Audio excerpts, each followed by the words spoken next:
Prelims के लिए notes मैं तो नहीं बनाता था, क्योंकि प्रीलिम्स के लिए नोट्स कितने बनाएंगे, प्रीलिम्स में कहीं से भी पूछ सकते हैं ना, कोई अंत थोड़ी है प्रीलिम्स का।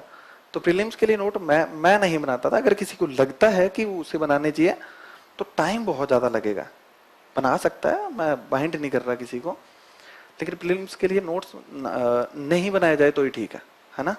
और जो भी मटेरियल पढ़ रहे हैं आप, एक तो अपनी आदत होती है कि हम लोग बुक्स पे बड़ा बिलीव करते हैं, बहुत सारी किताबें उठा के ले आएंगे, और लाइब्रेरी में या जो भी रूम में बैठते हैं ना, वहां पे इतनी इतनी बुक्स जब सजी होगी तभी हमें सुकून मिलता है कि हाँ यार अब ठीक है, अब पढ़ाई यूपीएससी वाले लग रहे हैं।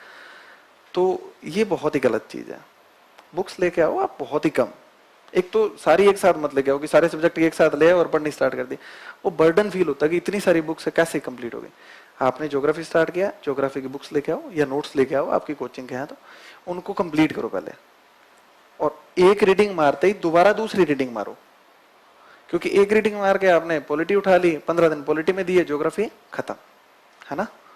तो एक रीडिंग मार के दोबारा उसकी रीडिंग मारो, और उसमें दूसरी बार जब रीडिंग मारोगे तो उसमें कुछ निशान लगा लो कि ये टॉपिक्स हैं जो मेरे लिए बिल्कुल नए हैं, तो उन पे क्या है कि आपको फोकस करना है।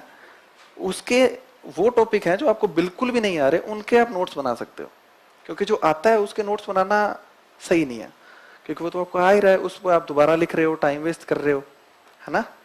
तो ये सब चीजें करनी है। और जब स्टोरी चल रही होती है तो एनसीईआरटी पढ़ते टाइम या नोट्स पढ़ते टाइम नोट्स में से क्वेश्चन बनाया करो, प्रीलिम्स और मेंस के दिमाग में चलने चाहिए।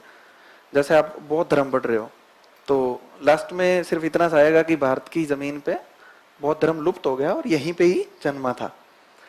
तो आपको ये दिमाग में आना चाहिए कि भारत की धरती से लुप्त क्यों हुआ, क्या रीजन थे, है ना। तो जब आप वापस से बौद्ध धर्म पढ़ोगे ना तो आपको कुछ इंडिकेशन मिलेंगे वहां पे कि क्यों लुप्त हुआ। उसके कंक्रीट आंसर बहुत सी जगह लिखे हुए होते हैं, पर जब आप दोबारा पढ़ोगे ना तो आपको पता लगेगा कि क्यों लुप्त हुआ बौद्ध धर्म, है ना। तो ये क्वेश्चन आपके दिमाग में चलनी चाहिए। सिर्फ पढ़ना हमारा ऑब्जेक्टिव नहीं है, हमारा ऑब्जेक्टिव है कि जो क्वेश्चन आएंगे और थोड़ा घुमा के पूछती है यूपीएससी, उनको कैसे अपन को सॉल्व करना है, ये हमारा ऑब्जेक्टिव होना चाहिए। तो दिमाग पढ़ते टाइम हमेशा क्वेश्चन मार्क दिमाग में ही रखना चाहिए।